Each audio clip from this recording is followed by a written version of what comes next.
Picture this. You are hiding behind a marble pillar in the Vatican's holiest halls. The air hangs heavy with incense, and something far more thrilling. The year is 1501, and in the shadows thrown by flickering candle holders, you see what no one should ever witness inside these sacred walls. The whisper of silk brushing against stone mixes with laughter that bounces through hallways where saints once walked. Your heart hammers against your ribs as you realize you're about to watch the most shocking night in papal history. A wild party so sinful it would make even the ancient Romans redden with shame. The October air carries the smell of roasted chestnuts through the Vatican's rooms. But tonight these simple nuts will become toys in a show that will forever dirty the name of the Catholic Church. In the private rooms of Cesare Borgia, son of Pope Alexander the 50 courtesans get ready for a night that will be written in the most secret diary of Renaissance Rome, kept in the Vatican's records for hundreds of years like a hidden sin buried under layers of holy prayers. The man who became known as the most corrupt pope in history was born Rodrigo de Borgia on January 1st, 1431, in the Spanish town of Sativa near Valencia. The dust of Spanish roads stuck to his childhood memories, but fate would carry him far from those simple beginnings to the marble hallways of Vatican power. His uncle, Alfonso de Borgia, had already started climbing the church's ladder of power. And when Alfonso became Pope Calixtus III in 1455, young Rodrigo's future was set like wax on an official seal. At 25, Rodrigo was made a cardinal deacon, not through holy calling or deep faith, but through the old practice of favoring family that ran through the church's blood like poison in a sick body. The young Spaniard arrived in Rome with hunger in his eyes and ambition burning in his chest, ready to grab whatever chances the eternal city might offer. Rome in the late 15th century was a city of opposites that would have made Dante weep with recognition. By day, pilgrims knelt in respect before golden altars, their prayers rising like smoke toward heaven. By night, the same streets saw deals that would make sellers of flesh rich beyond their wildest dream. The Pope's court had become a market where everything, including salvation itself, had a price written in gold coins. Rodrigo Borgia understood this world better than most. He gathered wealth with the careful precision of a spider spinning its web, collecting church positions across Europe like a merchant storing precious stones. His lifestyle was that of a Renaissance prince rather than a man of God. Fancy feasts, grand palaces, and a string of mistresses who bore him children as regularly as seasonal harvest. The most important of these relationships was with Vanazza de Catanei, a Roman noblewoman whose beauty was matched only by her skill in navigating the dangerous waters of papal politics. Between 1474 and 1482 AD, she bore Rodrigo 4 children who would become central figures in the dark drama about to unfold: Juan, Cesare, Lucrezia, and Geoffrey.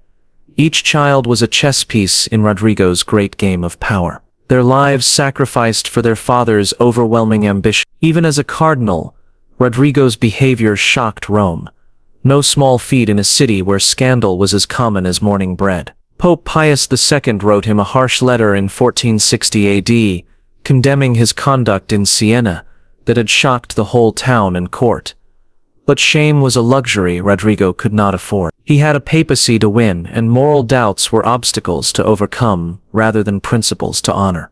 The gathering of cardinals in August 1492 AD unfolded like a carefully planned dance of corruption. Behind closed doors in the Sistine Chapel, beneath Michelangelo's future masterpiece, 23 cardinals met to choose the next representative of Christ. Money flowed like water, promises were whispered like prayers, and church positions were handed out like bread at communion. When the smoke finally cleared on August 11, 1492, Rodrigo Borgia emerged as Pope Alexander VI, a victory everyone knew was bought through simony, the selling of holy offices.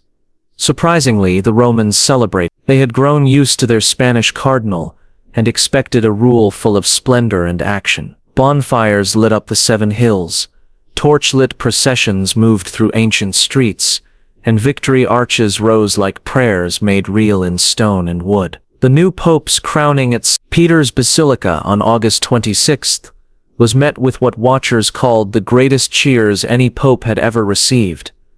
Alexander VI started his rule with steps that seemed to promise change. He brought order to Rome's streets, where over 200 murders had happened in just a few months before his election. He created districts with judges who could keep peace, and he personally listened to complaints every Tuesday, delivering justice with what observers called admirable efficiency. For a short time it seemed heaven had placed the right man on St. Peter's throne. But power, like wine, shows true character rather than creating it.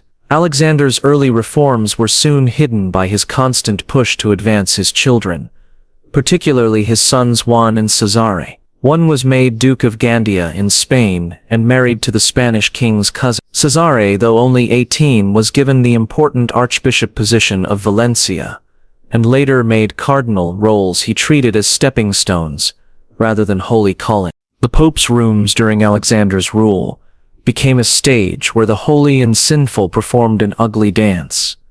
Dinners lasted late into the night, with entertainment that pushed even Renaissance limits of acceptable behavior. Alexander's mistress Julia Farnese, known throughout Rome as Julia la Bella for her amazing beauty, moved through Vatican halls as freely as any cardinal, her presence a constant reminder that the Pope's spiritual promises had been crushed under earthly desires. Johan Burchard entered this world of contrasts as a careful watcher armed with a pen and a sharp memory. Born around 1450, this German priest had studied church law and risen through religious ranks to become the papal master of ceremonies, a job that gave him close access to the most secret moments of papal life. Starting in 1483 under Pope Sixtus IV, Burchard kept what he called his diary, a detailed record that documented both the grand ceremonies and shocking behavior of 5 different popes.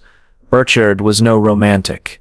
He had the soul of an accountant and the eye of a court reporter. His writings lack the fancy style of other historians, but they carry the weight of truth precisely because of their plain, factual tone. He recorded papal ceremonies with the same attention to detail that he gave to papal scandals, creating a record that would eventually make even experienced Vatican archivists uneasy. The master of ceremonies held a special place in the papal system. He wasn't important enough to join the corruption, but wasn't unimportant enough to miss seeing it. Like a shadow cast by candlelight, he moved through the Vatican's most private spaces, seeing everything while seeming to matter very little. Cardinals shared secrets with him about ceremonial matters, and forgot he was there during moments when care should have been taken. This invisibility became his greatest strength as a recorder of papal wrongdoing. By the late 1490s, the Borgia family's behavior had started drawing negative attention across Europe. Alexander's oldest son, Juan, had become Duke of Gandia, but his character proved as corrupt as his promotion was unearned. Stories spread about Juan's cruelty, his sexual extremes, and his failure as a military leader. The golden boy of the Borgia dynasty was becoming a problem that even his loving father could not ignore.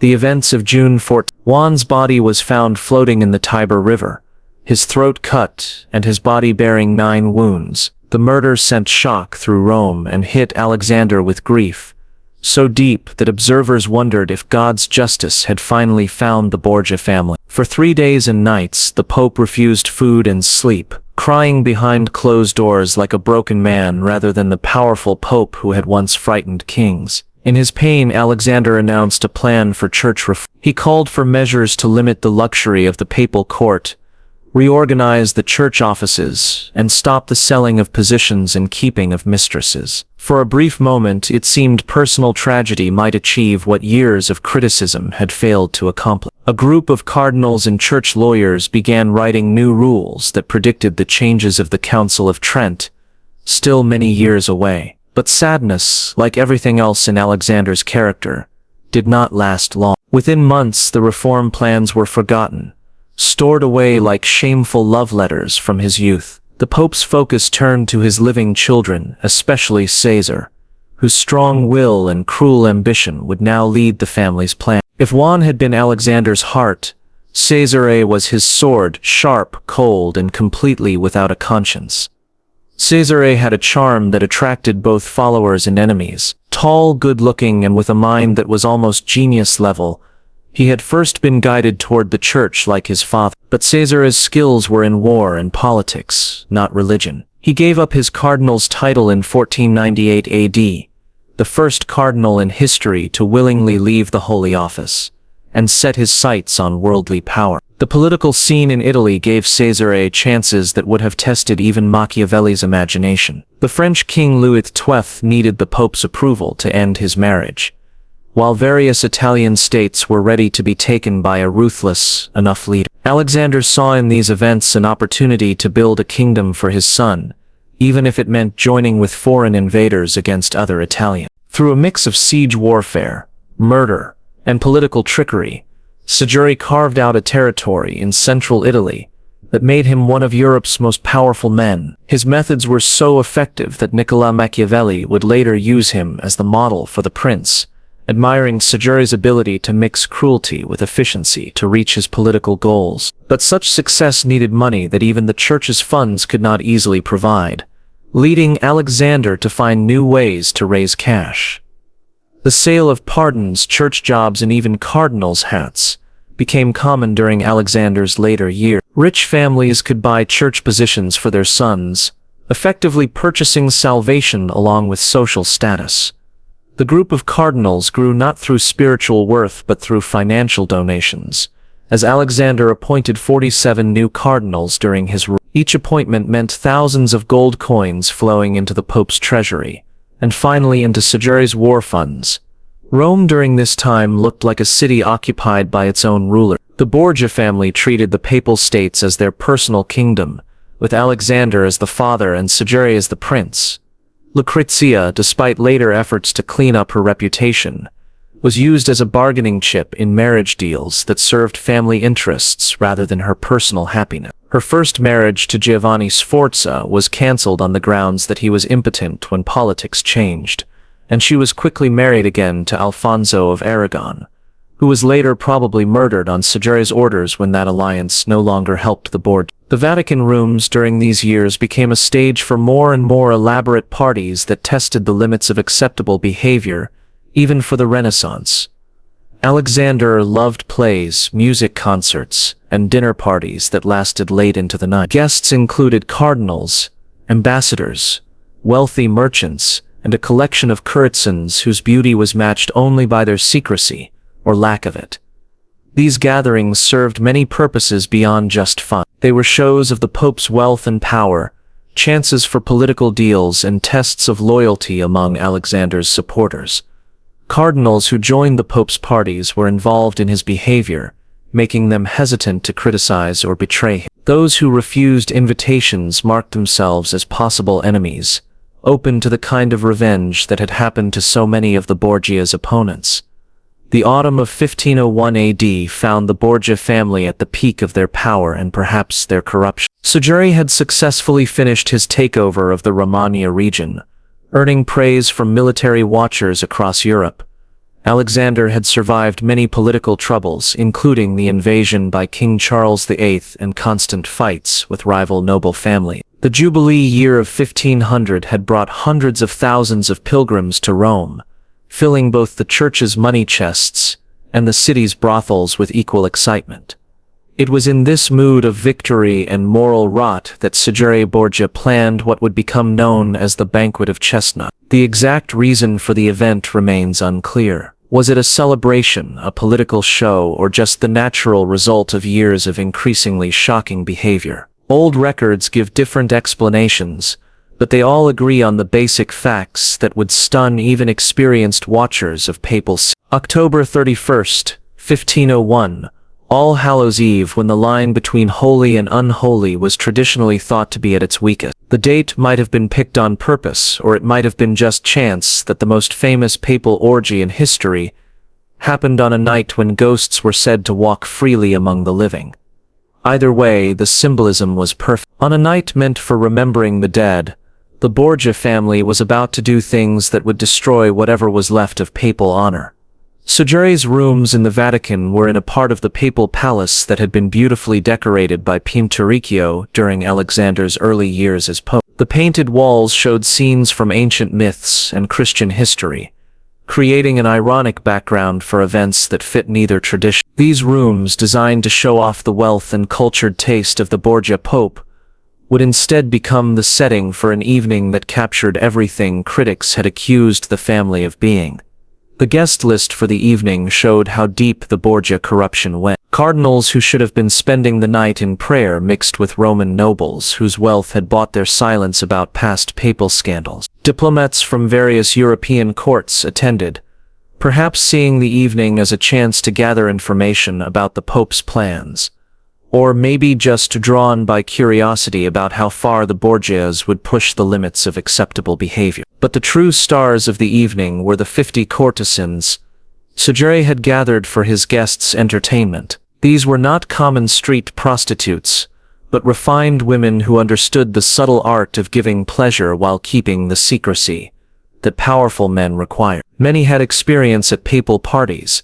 They knew the rules and the rewards that waited for those who pleased their important client. Johan Burchard, in his role as master of ceremonies, was there that evening, not as a participant, but as a watcher.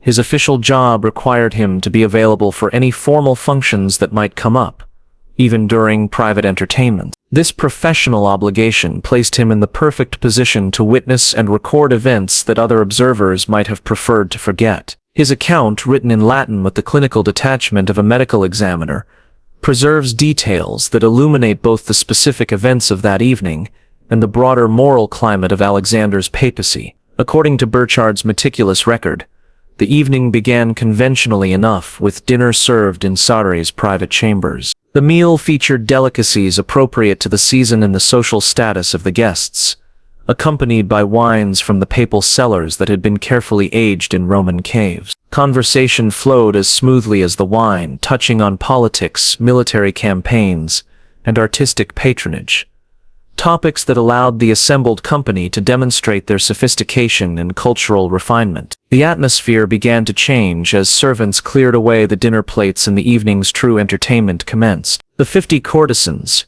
dressed in silks and velvets that had been carefully selected to display their physical attributes to best advantage, began to dance for the assembled guests. The music, provided by musicians who had been sworn to secrecy about the evening's proceedings, created rhythms that encouraged increasingly intimate movement.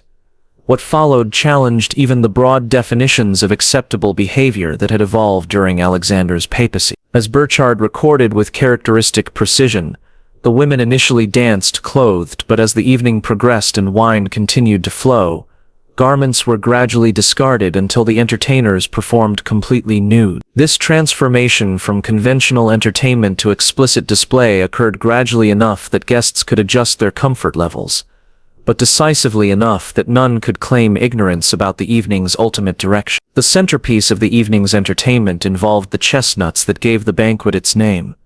Servants removed the candelabras from the dining tables and placed them on the floor around the room, creating pools of flickering light separated by areas of shadow. Chestnuts were scattered across the floor between these light sources, and the nude courtesans were instructed to crawl on hands and knees to collect them, their bodies illuminated by candlelight as they moved through the improvised obstacle course. Pope Alexander VI, according to Burchard's account, watched these proceedings from a seat of honor, accompanied by Cesare and Lucrezia. The presence of the Pope's daughter at such an event has puzzled historians for centuries. Was she a willing participant in family corruption, or a victim of circumstances beyond her control? Contemporary sources offer conflicting interpretations, but all agree that she was present as the evening reached its climax of degradation. The final phase of the entertainment involved competitions among the male guests, to see who could achieve sexual relations with the greatest number of courtesans. Prizes were offered: tunics of silk, shoes, barrettes, and other luxury items that represented significant value in an era when such goods were largely handmade. The competitions were conducted publicly, with servants keeping score of each participant's performance, transforming intimate human connection into a spectacle for papal amusement. Burchard's account of these events was preserved in the Vatican's secret archives, sealed away from public view for centuries. When Pope Leo X opened the archives to researchers in the late 19th century, he specifically expressed reluctance to allow access to documents that might damage Alexander. The fact that such caution was necessary more than 4 centuries after the events described suggests the enduring power of the scandal that Burchard had so carefully documented. The morning after the Banquet of Chestnuts found Rome unchanged on its surface, but fundamentally altered in its spiritual foundations. Pilgrims continued to arrive for masses at St. Peter's Basilica. Cardinals maintained their schedules of meetings and ceremonies, and the Pope himself appeared for public audiences as if nothing extraordinary had occurred. But knowledge of the previous evening's events spread through the city's network of servants, guards, and minor officials who had witnessed or heard about the papal orgy. Word of the banquet traveled beyond Rome through the diplomatic correspondence of foreign ambassadors, who had either attended the event or learned about it from reliable sources. Letters preserved in European archives document the shock and disgust of observers who had thought themselves immune to surprise about papal behavior. Even representatives of secular rulers, who maintained their own courts of considerable moral flexibility, expressed amazement at what had transpired in the sacred precincts of the Vatican. The political implications of the scandal extended far beyond questions of personal morality. Reformers throughout Europe, including figures like Girolamo Savonarola in Florence, seized upon reports of the banquet as evidence that the papacy itself had become irredeemably corrupt. Calls for church councils to depose Alexander VI gained new urgency, supported by detailed accounts of behavior that seemed to confirm the worst accusations against the Borgia Pope. Alexander's response to criticism was characteristically defiant. Rather than expressing remorse or implementing reforms, he intensified his support for Caesar's military campaigns, and continued to live with the same magnificent excess that had characterized his entire papacy. If anything, the scandal seemed to liberate him from whatever restraints had previously limited his behavior, as if public acknowledgement of his corruption freed him from the necessity of maintaining even superficial respectability. The Banquet of Chestnuts occurred near the end of Alexander's papacy, but it was not an isolated incident of moral failure. Instead, it represented the logical culmination of years of steadily escalating corruption that had transformed the papal court into something that would have been unrecognizable to earlier generations of Christian believers. The sacred and profane had become so thoroughly intermingled that distinguishing between them required an effort that few were willing to make. Cesare Borgia's career continued to flourish in the immediate aftermath of the scandal, suggesting that moral outrage had little impact on political calculations in Renaissance Italy. His military successes continued to earn praise from observers who admired effectiveness, regardless of the personal character of those who achieved it. Machiavelli's later analysis of Cesare's methods explicitly separated political skill from moral virtue, arguing that successful rulers must be willing to employ any means necessary to achieve their ends. But success built on such foundations proved temporary. Alexander VI died on August 18, 1503 AD, possibly from malaria, but surrounded by rumors of poisoning that reflected the atmosphere of suspicion and violence that had characterized his reign. His death brought immediate consequences for his children. Cesare's political support evaporated without papal protection, and he died fighting as a common mercenary in Spain just 4 years later. Lucrezia survived to become Duchess of Ferrara, but her later life was overshadowed by the scandals of her youth and the notorious reputation of her family. The new Pope Julius II refused to occupy the Borgia apartments where the Banquet of Chestnuts had taken place. He moved to rooms on the floor above, which he commissioned Raphael to decorate with frescoes that would become some of the most celebrated artworks in Vatican history. This physical relocation symbolized a broader attempt to distance the papacy from the moral failures of Alexander's reign. Though the damage to papal reputation proved more difficult to repair than damaged apartments,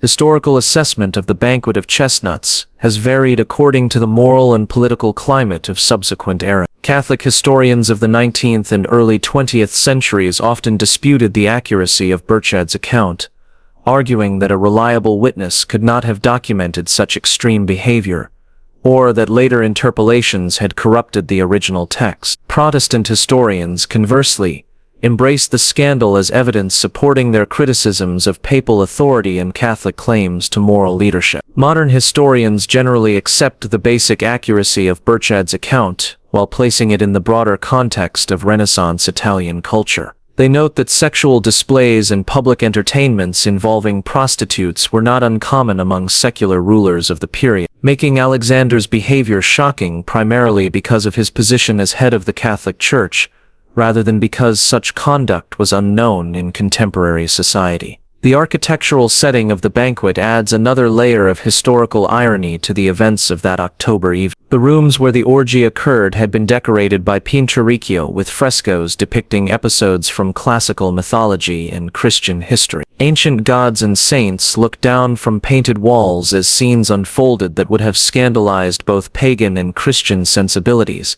creating a visual commentary on the distance between artistic ideals and human reality. Archaeological investigations of the Vatican apartments have revealed details about the physical layout that help explain how such events could occur within the papal palace. The Borgia apartments were designed with multiple chambers connected by corridors that allowed for both public ceremonies and private entertainments. Soundproofing between rooms meant that activities in one area might not be audible in adjacent spaces, providing the privacy necessary for Alexander's increasingly extreme behavior. The preservation of Burchard's diary in the Vatican's secret archives raises questions about the Church's relationship with its own history.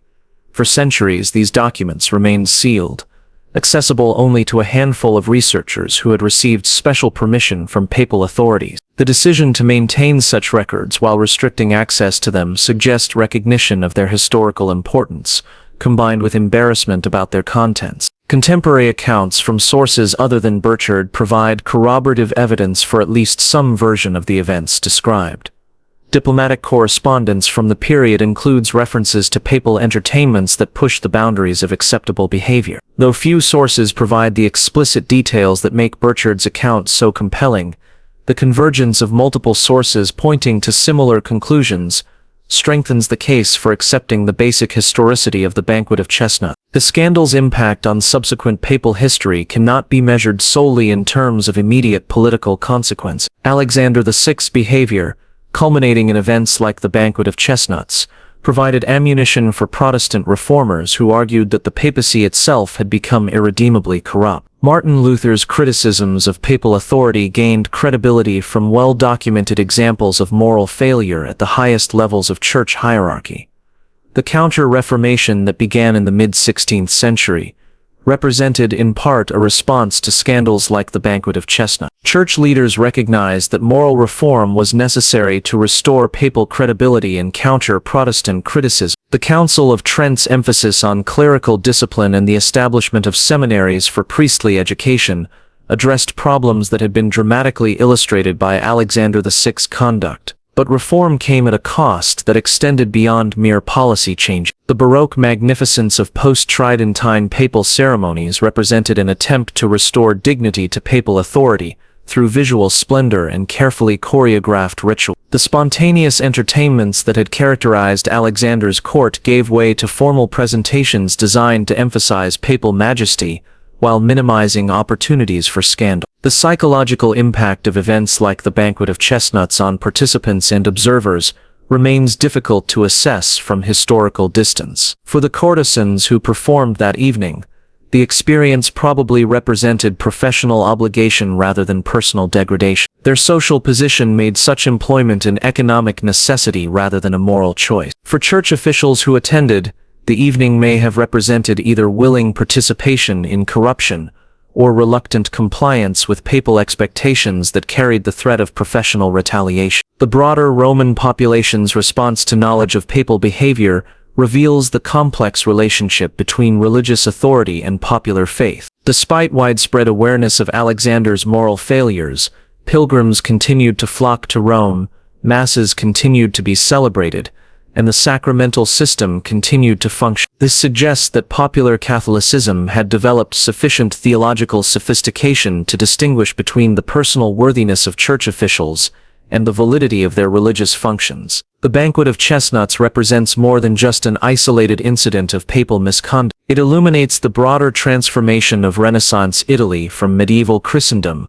to the early modern European state system. Alexander VI's behavior reflected the values of secular princes who used luxury and spectacle to demonstrate power. But his position as spiritual leader of Catholic Christianity created contradictions that ultimately proved unsustainable. The evening of October 31st, 1501 AD, thus stands as a watershed moment in papal history, the point at which the tension between spiritual authority and temporal power reached a crisis that demanded resolution. The scandal forced subsequent popes to choose between worldly magnificence and moral credibility, a choice that would shape Catholic Church development for centuries to come. As we look back across more than 5 centuries at that candlelit evening in the Vatican apartments, we see reflections of humanity's eternal struggle between sacred aspirations and profane desire. The chestnuts scattered across the marble floors of papal chambers were humble fruits that became symbols of how far human dignity can fall when power escapes moral constraint. In a world where such contrasts still exist, where spiritual leaders sometimes fail their followers,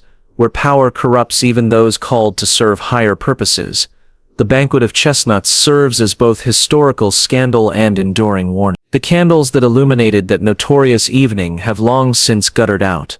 The participants have crumbled to dust in Roman graves, and the very rooms where such scenes unfolded now display priceless artworks to reverent tourists. But Burchard's careful Latin prose preserves those moments when the boundary between sacred and profane collapsed entirely, when the Vicar of Christ became indistinguishable from the most dissolute Roman emperor, and when chestnuts scattered on marble floors bore witness to the distance between human ambition and divine calling. In the end, perhaps that is the true significance of Alexander VI's forbidden orgy, not as evidence of individual moral failure, but as a mirror reflecting the eternal human capacity for both transcendence and degradation. The same species that built soaring cathedrals and created sublime religious art also gathered in papal chambers to witness spectacles that challenged the very foundations of spiritual authority. The chestnuts strewn across those Vatican floors were gathered up before dawn, but the questions they represent about power, faith, and human nature continue to scatter themselves across the floors of history, waiting for each generation to decide what it will make of the legacy left by the most perverted pope who ever claimed to hold the keys to heaven.